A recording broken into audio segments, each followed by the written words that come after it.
Hello and welcome to the August update. My name is Shahrukh. I'm a financial advisor at Saturn Advice. And before I proceed, I would encourage you to pause the video and have a look at the disclaimer. The topic of discussion remains to be inflation. It has been so the past few months. The update here is that, by the way, I'm showing the US inflation figure in these graphs.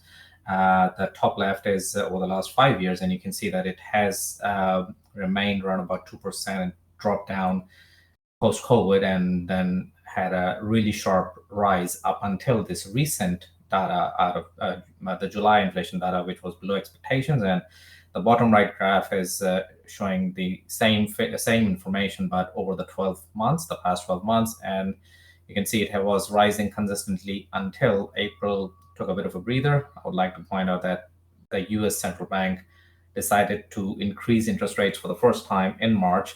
So that could have been a contributing factor, but then inflation was rising again for the next 2 months until this latest figure, which was down. The primary contributor to this lower data, lower than expectation inflation over July was the lower oil price.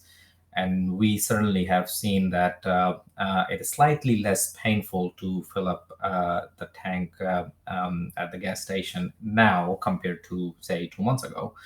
Having said that, there still remain certain factors which are contributing to inflation, which are further tailwinds for inflation. The labor market remains pretty tight, which means employers are still having to pay more to their current staff to hold on to them and to attract new staff. And then we know about the food shortages around the world and certain parts of the world, primarily driven by the Russian invasion of Ukraine that's disrupted the food supply chain and is fueling food inflation.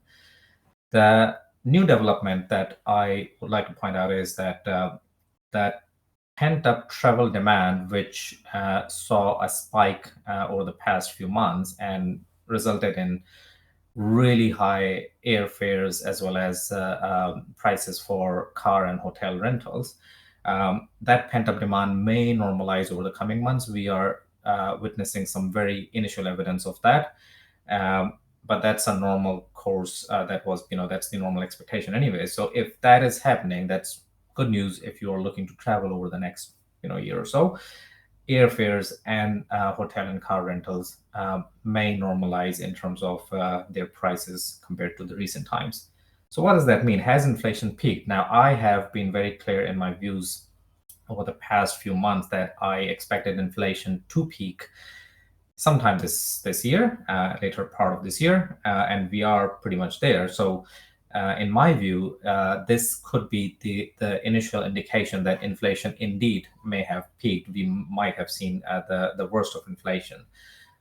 But we can't be really conclusive about it until there is subsequent data month after month, which continues to show that inflation is actually continuing to decline from here on. Because we have seen inflation drop down and then bounce back up previously.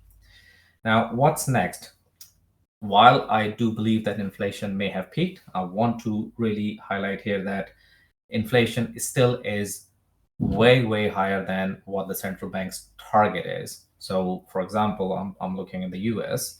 The latest figures come out at 8.5% year-on-year inflation. The US Federal Reserve, the central bank over there, has the target at 2%.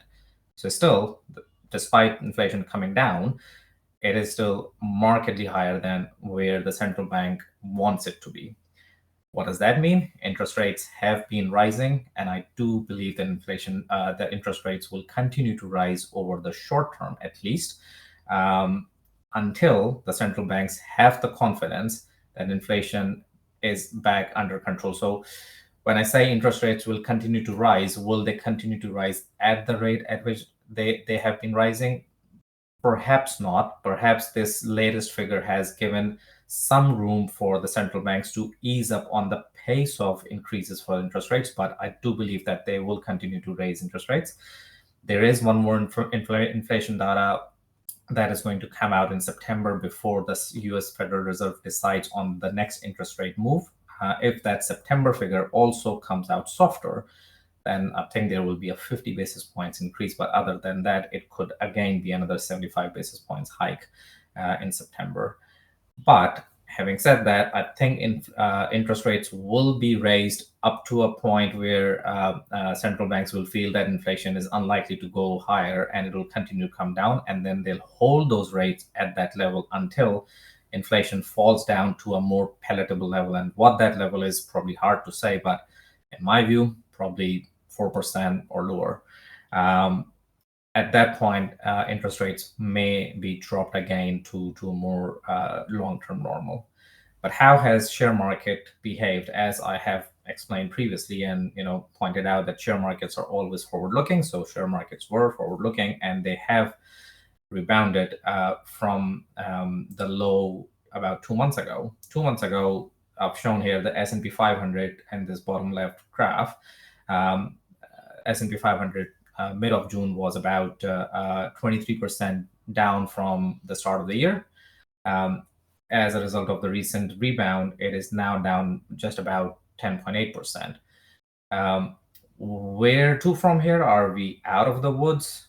In my view, I think there is still further volatility in the very near term, but definitely the recent data is a step in the right direction. So we are moving in the right direction. We will be out of the woods. There is definitely light at the end of the tunnel, but maybe there is a bit more volatility to get through first.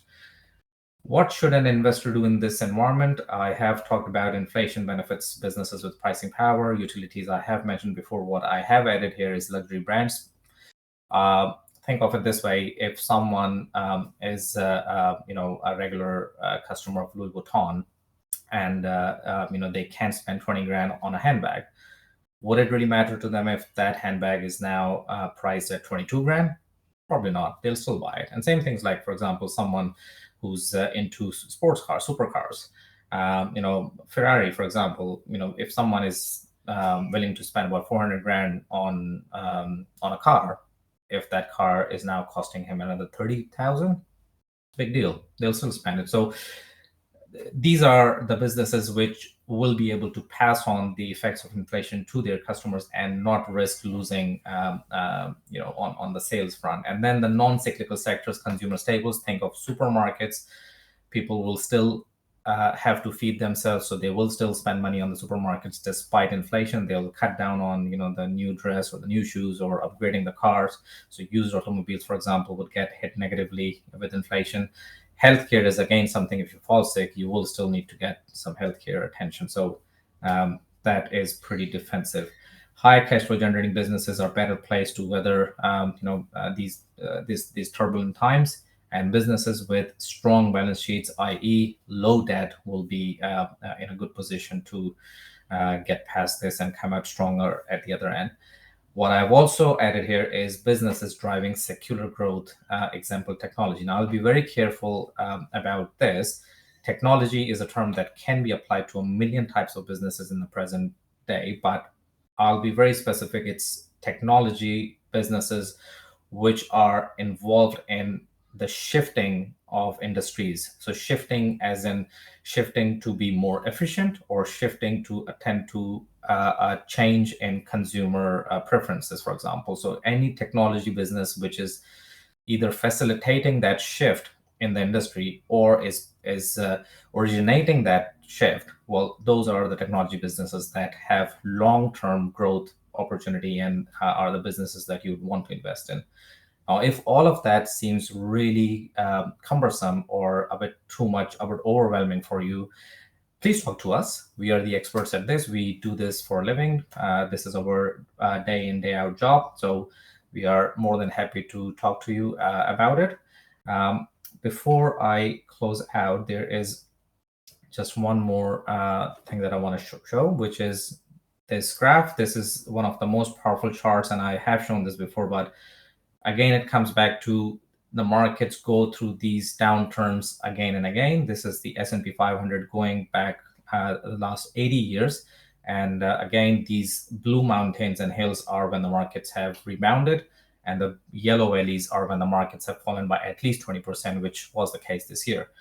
markets always come back, and in most cases, they come back much stronger than the downturn. So what we have experienced this year, and there could be further volatility, is just an opportunity for you to capture the next mountain.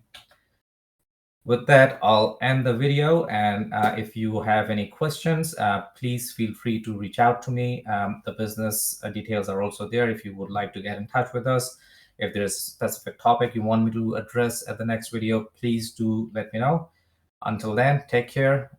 Bye.